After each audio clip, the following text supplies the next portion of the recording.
We're back for the finishing stages. We're going to look at the texture map coloring. So we got the cool underdark, as we say, a purple, indigo, cyan, or I guess not cyan, but more, yeah, purple, indigo, kind of fleshy pink, some ochre around the lower fleshy regions, so glowing eye stalks. So we took the model, we did a quick UV unwrap. I just cut one seam down the back of the globe of the head, and I hit unfold, and I made sure it fit inside of the um, 0 to 1 space. And we went into the image and we did a UV snapshot. So we took a snapshot of that.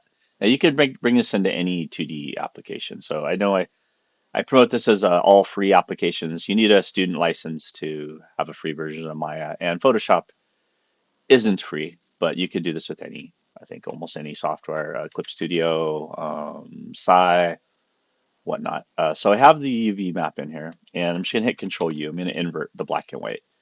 And usually with UV maps, we put the shell or the actual UV mapping data on a layer on top. We set that to multiply with the white being transparent and the black showing through.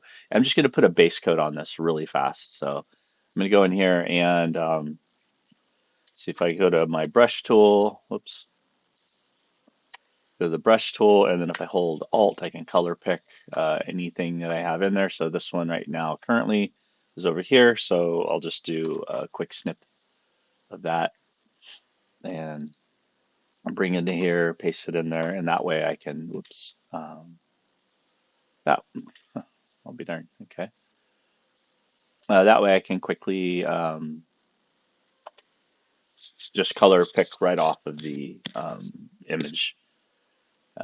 There we go. So yeah, let's do this. So I'm going to go into the brush tool here, Alt to pick a color. So I'll pick this color right here, and then I'm going to fill in this whole thing. And I'm going to add the eye stalks and everything later, but I think for now I'm just going to start off with this. And yes, it's a kind of a pukey purpley color. And then we can deselect, and if I need to do any other fills in here, I can. I'm just going to grab my Wacom tablet and very quickly, let's go ahead and lower actually the multiply. Let's lower the opacity down to like less than half, so you just barely see it. All right, so this is just to do a base coat. So again, this is rapid prototyping, and if I was 3D printing, I don't even have to do this, but I'm going to get in here and I'm going to do some brushing with, I'll use the airbrush initially, and I'm at a 2000, so I'm going to go in here around the eye, go in here to the eye socket, making this deep color, and maybe go darker inside the eye socket itself, and some of that fleshy pink like that. I can zoom way in here, and at this point I'm just guessing. Now when I get into the 3D model, it's fine, it doesn't matter. I'll certainly do a, I could do a nicer, we'll do a nicer professional one after I do this rapid prototyping one. You can kind of, you'll see the difference on there. Oh shit, uh, I'm on the multiply layer. Now, it's almost good I did that. So you don't want to do that. So what you want to do, as soon as you get this where you can see nicely, lock it. Because inevitably, I don't know how many times I've accidentally painted on my, um, yeah, a lot. So, okay, so I'll zoom back here a little bit so that way I can prevent myself from doing the face plant. That is, if you were drawing on a regular drawing tablet and you were this close to your picture, you would literally need to do a face plant and slam your head into the table to in order to see that close. So stay back when you can, you know, and get accustomed to seeing things from far away. There we go. We'll go up here, and then I dropped off some of this blue, and we'll add some of the blue on top. There we go. That's nice. That's gonna look really good. And along the side here, there's some spikes on there too. I totally missed the spikes. I was going so fast. But yeah, it's gonna be great. It's gonna be fun. However this turns out. Some of that yellow ochre, and zoom in here, and maybe I could bring this down a little like that as I'm doing this coat. And airbrush is your friend for doing base coats. I don't recommend keeping the airbrush tool on for very long. In most cases, it'll get real um, kind of misty and squishy and kind of blurry. It look very blurry, and so I don't recommend it for most beginners. For doing a base coat, it's nice, and if you know how to use a real airbrush, then bless you. Like yeah, do your thing because real airbrushing is awesome. But I'm gonna use some grunge mass on there. I'll go in really tight here and maybe go from the yellow ochre, maybe more to the pure yellow, and make it less saturated, but maybe make it darker. And I'm just going to go to each of the teeth briefly here. And it did a really nice job UV mapping, so I'm just going in here at 100% and make sure that I got some differentiation in the color of each of the teeth. Now, of course, when we do the professional one, if each tooth is its own model and it has its own UV shell, then this becomes uh, way easier to do. But you'll see the result when we drop it into SculptGL. You'll see it'll look quite nice to start with, and then we can do that little highlight, little dry brush technique, a little wash into the crevices using the mask tool, and then it would be ready to show and rig and animate. And yeah, there we go. That should be all right. Um, for the inside of the mouth, maybe just do like a nice dark color for now. You don't want to be staring back in there too much. So just a little fade in the fleshy region. Maybe grab some of this flesh tone. Just kind of hint at some color variation in there. It did have the oh that was the purple in the lips. Whoops. I wanted to get this flesh tone here on the gums and on the this little disc here in the eye socket. So let's make sure do that. Yeah, and the eyelid itself.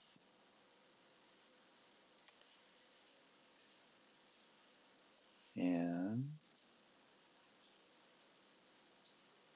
again, when we paint it in 3D, we'll have a much better idea. But this yellow that I had wanted up on the lips, I actually did it on accident on the gums. So I'm gonna have to fix that here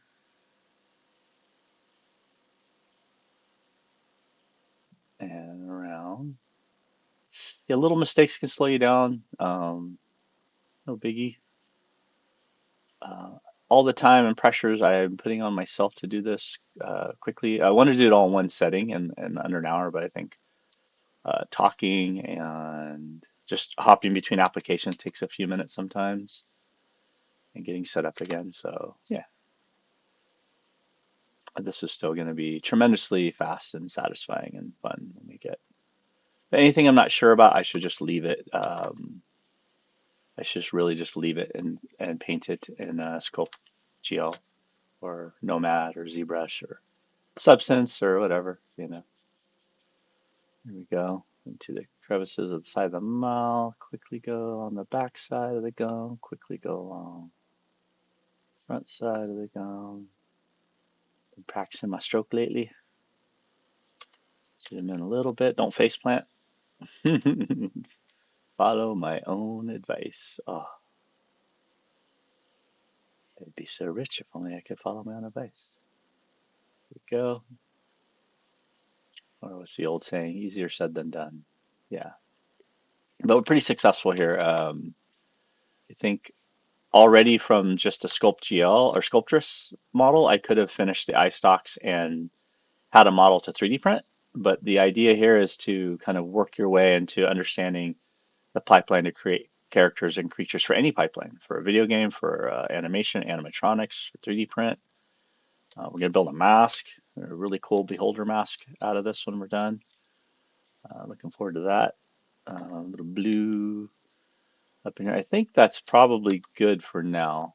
Um, Let me turn that off, and let's save this out. So I'm gonna go save this as a, we'll keep the layered file, and we'll keep it into source images. Beholder, Xanathar, COL, color map. There we go. And then we'll save a JPEG version as well. I think this will load. We could do PNG as well, but JPEG's fine. Just load that in. It's 2K. Keep it high. And we'll go in here, and I think we'll just delete that. Go back over to Maya and make sure we get the correct model, the correct UV. I had the UVs clipped off the side on accident. So File, Export Selection, Remesh. There we go. And I probably want to say Remesh and UV in my naming convention, just so I'm sure. So we'll go back into SculptGL now, and we'll add the object. And there's a speed sculpt. Make sure the timestamp 1132, 1232. It did not go through. Sometimes, let's see. The remesh, there we go. Okay, and we should be able to paint this. We should be able to add the texture map on there. So we'll go down here to where it says paint all, texture none, and we'll tell it to import a texture. We'll go to the source images folder, and we'll grab the JPEG, and maybe just work.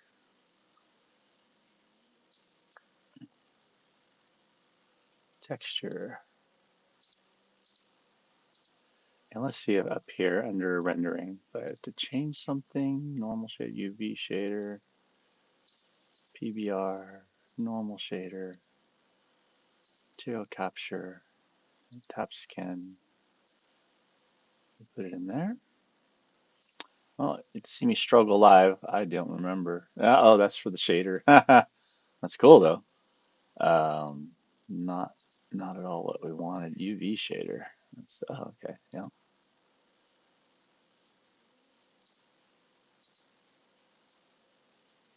There it goes. Cool. And then if I use the paint tool. No, how do I get the paint to go on there? Okay, I was totally wrong. This is the alpha. You cannot load your texture map into Sculpt. Yeah, like I said, these free apps. Oh man, if they just added a few more features. Well, we can just paint it. So we'll just do that. What I just did in Photoshop is all good. So we'll just go to a normal material capture paint job, and I like to go to topology, and I like to subdivide it. So if I hit W and then subdivide, my target count is here, 39,000 faces. So if I subdivide once, it's 158, and then another time. So it'll export. So it's vertex painting, I believe, is why, if I'm remembering right. So all good. I'll just do it on the fly like I usually do. So we'll go down here to paint and get some of those grungy, grimy, purpley blue, bluish colors. And we'll start there. So, whoa, that's strong. Oh my goodness. There we go. So yeah, it is. It is. I believe it's vertex painting, so it's going to be choppy based on your resolution, if I'm remembering right. So I'm just going to do a really quick paint job on this, and I can pull up my reference here again. We'll leave it over to the side over here this time. Maybe down here even would be fine. There we go. I just need that. Barely even need that really. I kind of have it memorized. And then Control T, and now it should stay on top. And yeah, cool. So I can go in here and finish the paint job. And X makes it bigger, or smaller, and Sculpt GL, right? So I might go a little overspray on here into the gums.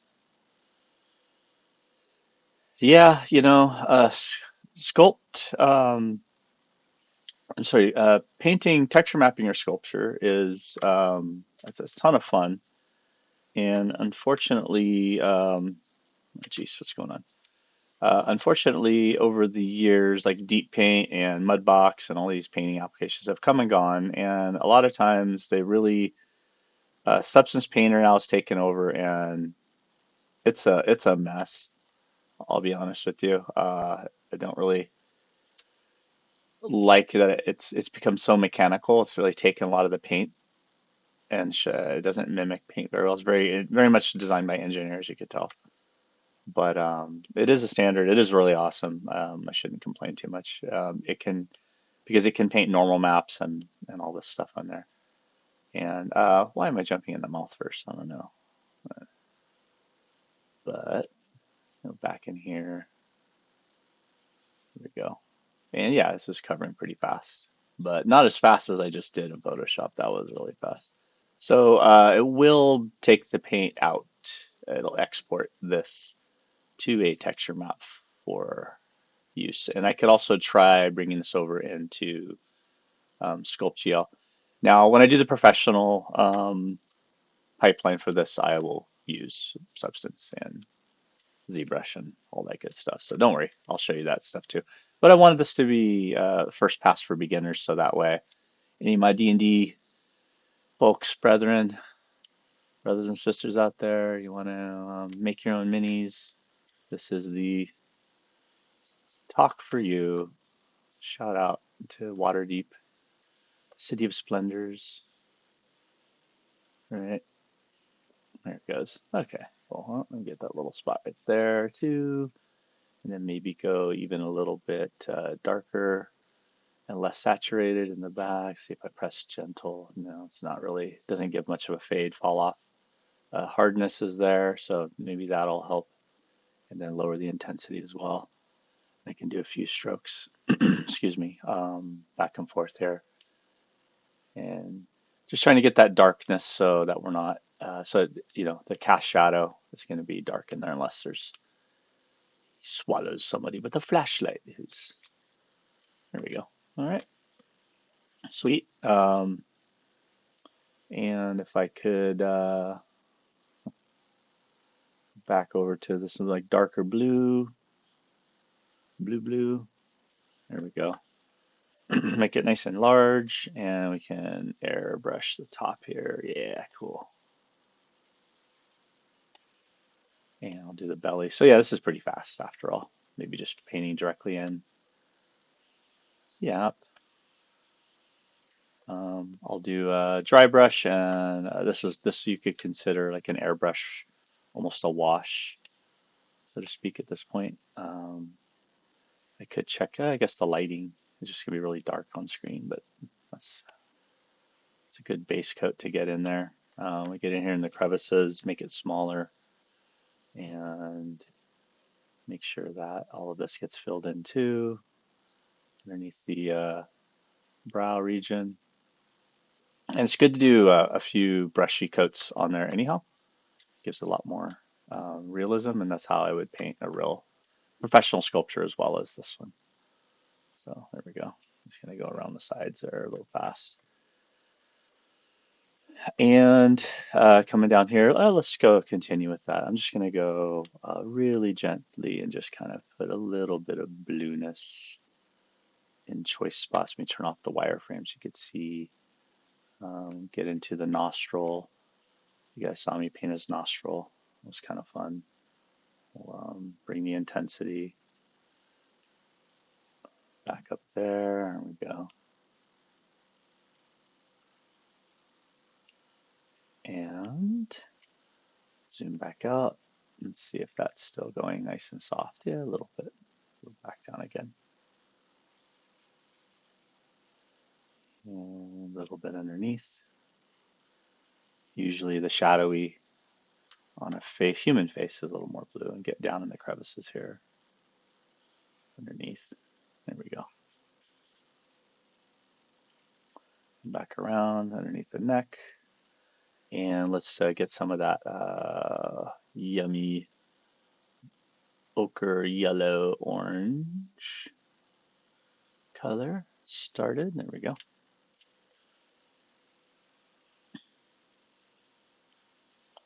And bring that around the sides here. So these coats are going to build up nicely.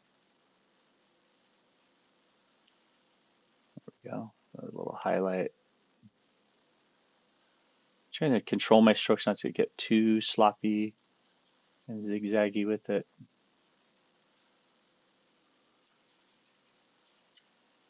Zoom out. Remember, don't face plant on your art.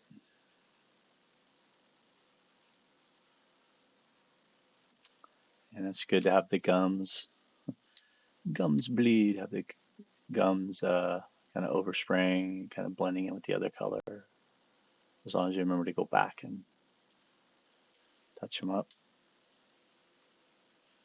A nice big brush out here and just kind of hit the back side here.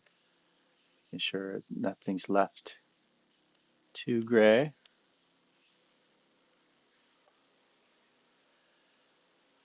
There we go. And we'll go back in here and do lighter and desaturated. So then I'm going to be careful not to fill in the crevices too much. So I'm going to kind of try and hit on the high spots and let the darker recesses kind of keep that wash, right? All you mini painters out there know what I'm talking about. And then come down over here. And there you go. It's starting to pop quite nicely. And on the side.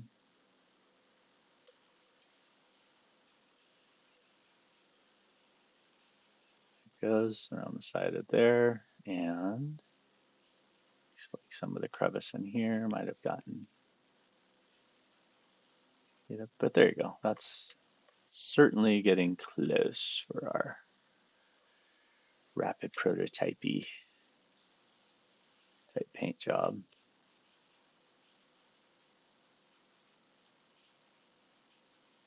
Now, yeah, I do all this in ZBrush usually, and Substance Painter would give you the photorealistic what you call it, finish you want. Go back in here and go even, so I can go lighter, and maybe go more saturated, maybe go more yellow. And she's giving you trouble. There we go. Just for some variety and some variance on there. I have to get my pure ref out of the way because covering the UI. So I'll bring it back here now. I take Control T for it, and now there we go. Go back in, and what I wanted to do was really zoom in here. Oh, be sure and save too, because in the browser it could crash at any moment, right? Drop of the hat. But I really want to play with some color variety in here. So I think, and the intensity was what I thought. I didn't know I was playing with the roughness on there. I thought I was playing with the intensity, but there we go. And I can hit the front of these teeth a little bit better, down around the base. Here we go. Just to make sure I'm not too sloppy with the overspray, and it is still symmetrical, so that helps currently. There we go. Yeah, and then maybe click again, maybe go a little whiter over here. Oh no. And then for the gums, let's see if I paint it down more of the purpley color. I think fleshy purpley color. Ooh, that's really colorful. Less saturated. And there we go. There's a few undos, not too bad. Get the front, the gum there, and then maybe up here, same thing, just to give it some color variety. Same thing up here in the eyelid. Now, I haven't played with the mesh too much yet, so let's go back down to the wire mesh. And let's get back to the lowest subdivision. And let's go to the move brush, which is 0. So this was much nicer about this app compared to SculptGL is you could switch between paint mode and sculpting mode interactively, which you can't do in Sculptress, which is really silly. There we go. And now I'm finishing a little bit more appropriately, and I can switch back to the paint tool, which was 9 on the keyboard. There we go. That's what I wanted to do. And then now the eyeball should be masked off as I do this, so I shouldn't run any risk of anything happening there. And I'll want to go back to the higher resolution on the um, subdivision there. There we go. Okay, let's do some of the color here for, let's see, where's my little color picker? Color picker is S. Whoops, that didn't work at all. Material color picker. There it goes. So there's my blue. Let's go with a lighter desaturated blue. And now I can go on top of all of these. It's a little too light. There we go. Turn the intensity down, maybe turn the radius up, make sure it's a nice soft brush, and then there we go. This will bring out all of those scaly shapes that you see here, and you could even paint in a few highlights.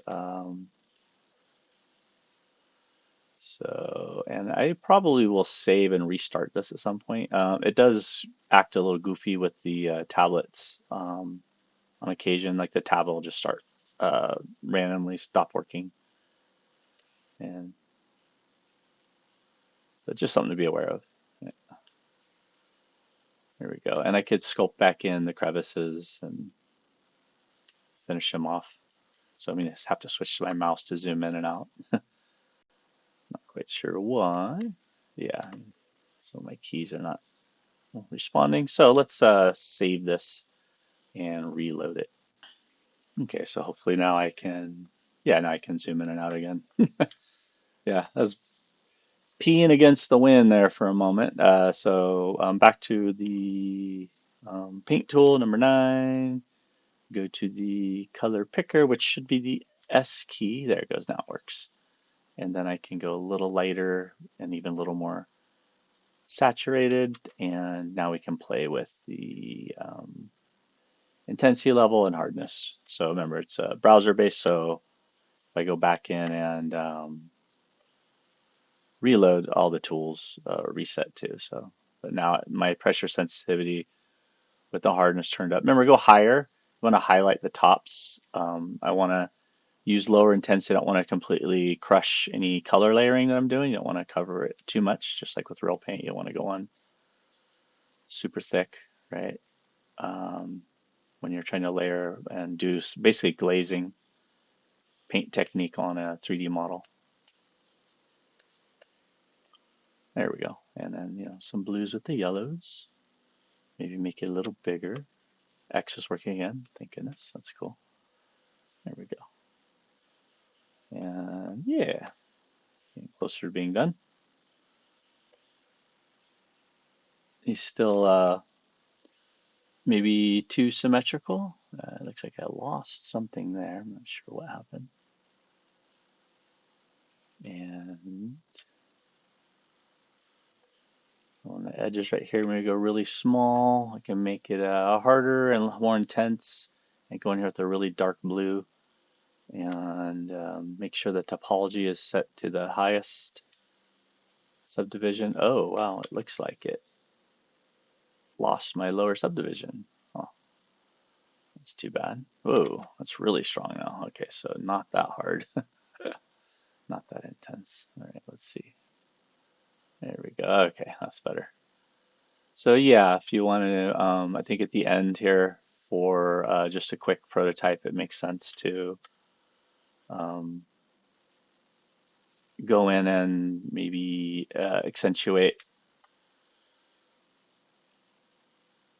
all your favorite parts here that you want to stand out. So you want the eye and the eyeball to stand out most certainly. And the teeth stand out. So I'm just kind of painting on a little bit of detail here at the end, at the front of to frame the face. Um,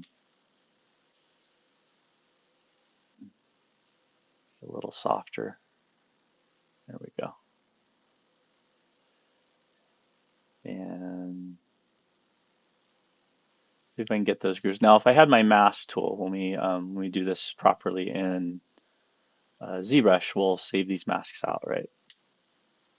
And that way you can really paint nicely on there. And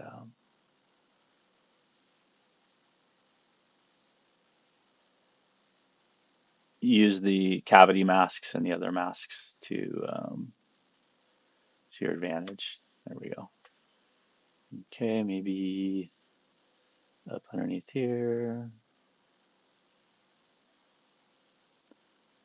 Can I accentuate that little gum line into the. So where's the separation of object and materials? You want to you look at your cat or your dog if you have one. You'll see they have almost like a lipstick eyeliner outliner. The skin tone flesh around those areas is definitely darker. Usually, there's usually a dark skin around there. Go again, S, pick out here, yellow, ochre. Um, oh, back to sculpting. Paint. S, there we go. And then grab that and we can go to lighter, more colorful to finish this part off as well. So this will kind of bring back out these kind of lippy areas up on the top that we were looking at earlier on. So you just like with miniature tabletop design, you usually want to paint in some of your lighting in most cases, and go back in here and go darker or maybe more red orange with it, and then use that. Whoa, too dark. Let's go drop the intensity way down. And I'm pressing really gently. I'm trying to, yeah, there we go. Make it so that's not too intense. There it goes. Yeah, that looks pretty good.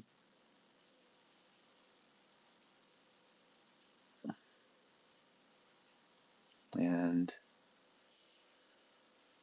yeah, this is a quick paint job, right? So there's no blending. There's a lot of tools we don't have in here. So I think the more I mix some of this up a little bit, the better. Still want to give him an eyeball and his eye stalk, so we still have work to do there. Go back in here and go real bright, like maybe up to there, and really accentuate like around the nostril area right there a little bit, and maybe even more so. And whoops, didn't know that would do that. Um, Back up towards the top, S, highlight, light blue, big brush, intensity is low, hardness is low, radius is getting bigger. There it goes. And let's do the eye and the eye socks. Let me wrap this up, I think. Getting a little more desaturated, a little bit more of a highlight on these pieces. There it goes.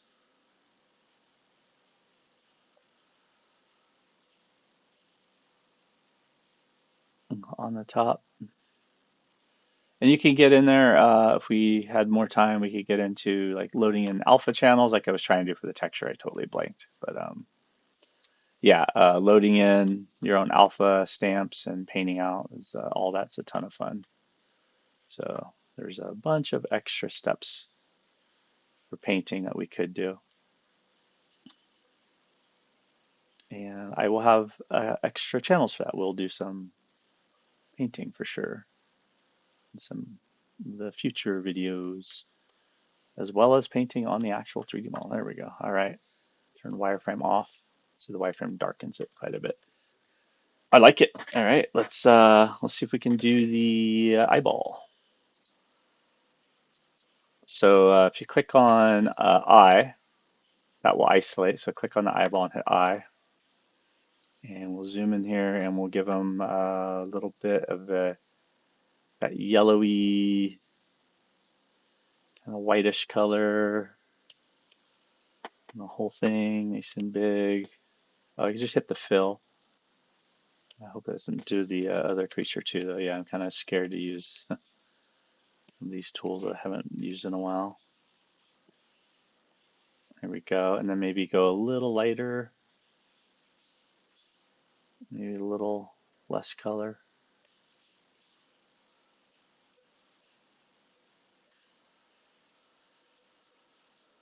Make sure I'm facing the right direction. There we go. I was not facing the right direction. That would have been a disaster. All right, there we go. And just give a nice little white. Maybe do even more white around the bottom. I think it's the material. Yeah, it's on Skin Hazard. If I go to Pearl, there we go. That might give it a little bit better. Okay, let's do this orange. So go to orange, like so, and make the brush nice and small. Trying to. There we go. There's the center of the eye.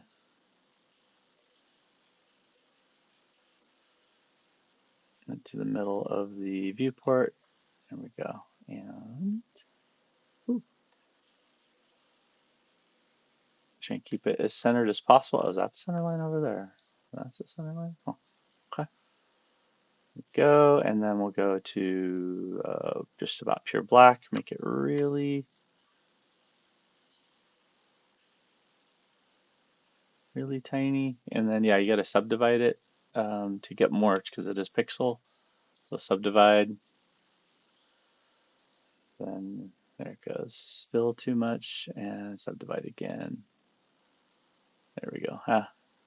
The beauty of vertex painting. So it literally creates a RGB value in between each vertex. That's big difference between doing like pixel painting and vertex painting. So for a quick job, this works out okay. Here we go. We'll do this big evil cat's eye. Whoa, cat's eye in there.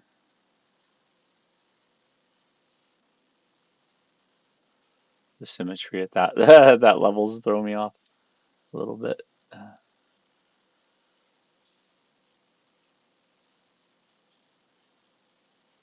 There we go.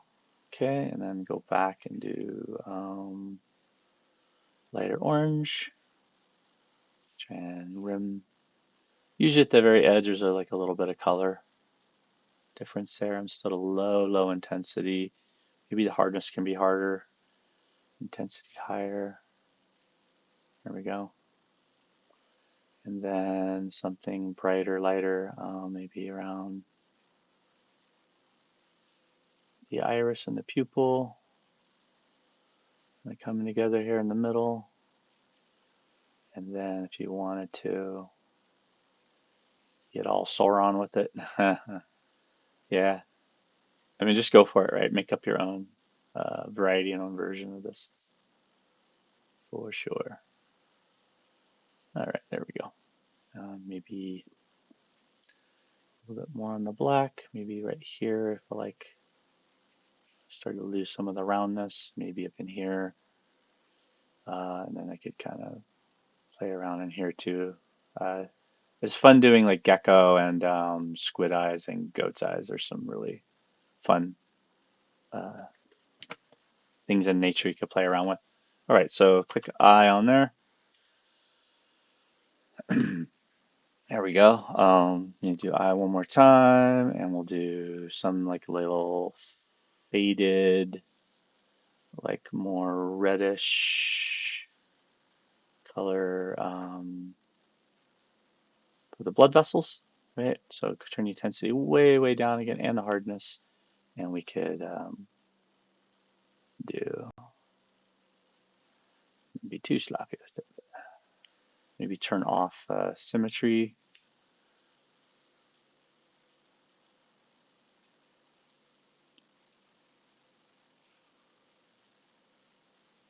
There we go. Just enough to so it's not blank. If it's too white, it would look really odd. And there's a lot of blood vessels in the eyeball coming out of there.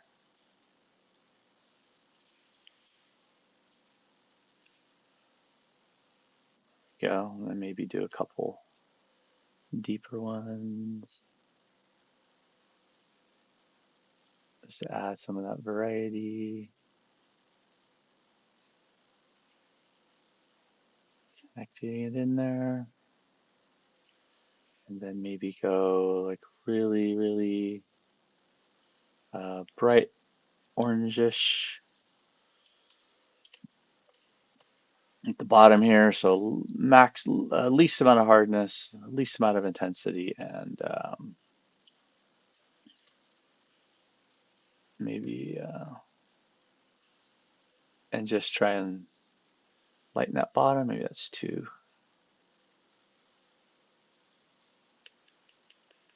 Yeah, I don't even know if that's doing anything.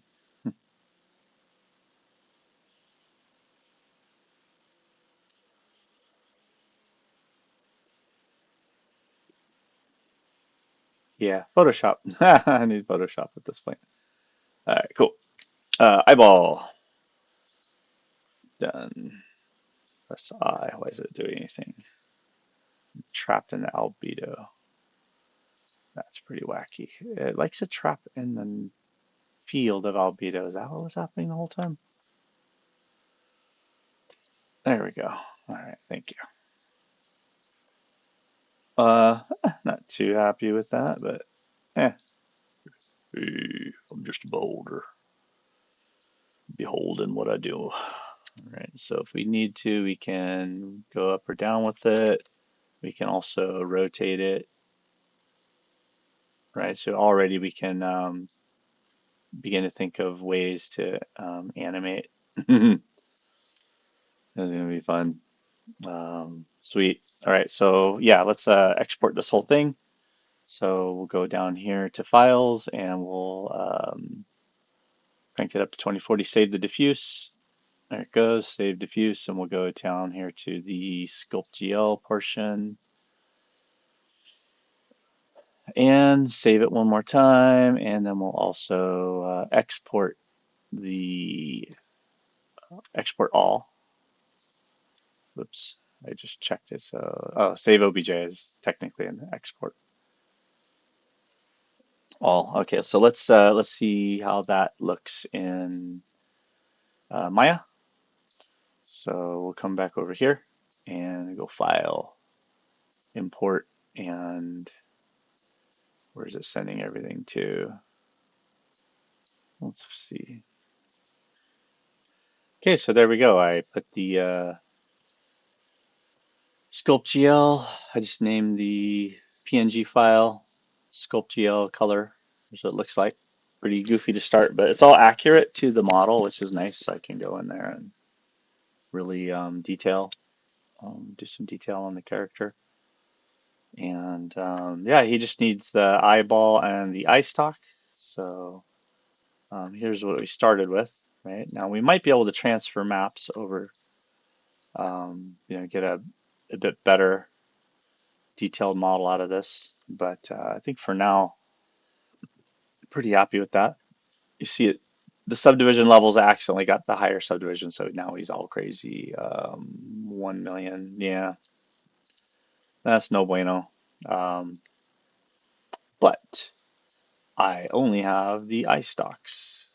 and the eyeballs left to do. And then we can do a little bit of touch up in Photoshop. So if I want to open up your digital painting application, we can go in and take the Sculpt GL, take this one, and we can maybe get rid of those Crayola crayon colors a little bit better. Depending on what you can do is you could take this one. This is the Xander. So if we go over here and duplicate it, and let's get rid of all that black area. So what you can do is do color match, so image adjustment color match, and you can match the color from the other file. And so if I pull that one, you'll see, but it's just doing the background is the problem there. You want this on top of that background color right there. So let me drop that down. So Control E will drop the layer. We'll call this one COL base, so I know which layer I'm matching from. I go back over here, and let's replicate it too, just so we have a copy. So image match adjustment, and match color from the other Photoshop file, and not from layer 3, which it does take the photo image. It's just kind of cool. So this is the fade. This is the before and after. This is much darker, more desaturated. But let's go to the color base here. And there you go. So you can see now um, the drastic difference between this one and this one, right? So you probably want some of those highlights still, and you want maybe some of that muted, some of those muted tones as well. So I think there's like a happy medium in there, literally. So we'll take that one and then take this other, the Sculpt GL one, put it on top, and then put it on like an overlay or soft light. And this is a before and after. Not that different. Let's try overlay. Overlay is really bright though. And of course you could do multiply. And so you could play around with your blending options. Overlay is going to be, there we go. I think that's probably going to be a little bit more color on there. So I'll take that one and collapse it down. And now I should be able to paint on this. And we can go back over to this one here. We can grab these UVs from the multiply, right, from our wireframe. So we could take the wireframe here and copy, go here and paste and put it on multiply. And it should be the same set of UVs, luckily. The UVs did work. And what we'll do with the next one, we'll paint that. I'm going to go in and sculpt the eye stalk as well. So I'm going to go back over to Sculptress, and we're going to try loading in this more detailed model. And you see a lot of that detail I sculpted. I could have stopped myself. I couldn't help myself because a lot of it I knew wouldn't go in the remesh. But I'm going to see if the new remesh one will take this for us and see what it does. So I'll see you back over for the next step in making the ice stock. Before I go, I did load up in the background. You can load up some background images, types of the environment, some HDMR, some ambient environment. You can load up your own image. So I just took this little freebie one, which gives it some nice material capture coloration on there. And yeah, he's still very round, so there's some like larger shapes that maybe I would play with, but I think it's looking pretty true to the. Huh, it actually turned out looking more like the Universal Studio ones outside of the color palette, I think. Let's see what you all think, but yeah, let me know. Let me know what you think so far. I'll post this up, and yeah, we'll do a professional one. I'll use the model kit pieces from Maya, the ones that are already UV map will have teeth and gums and a tongue, and we'll finish off those eye stalks and pose them in here. I might do a little bit more painting in Photoshop as well. So great. See y'all next time.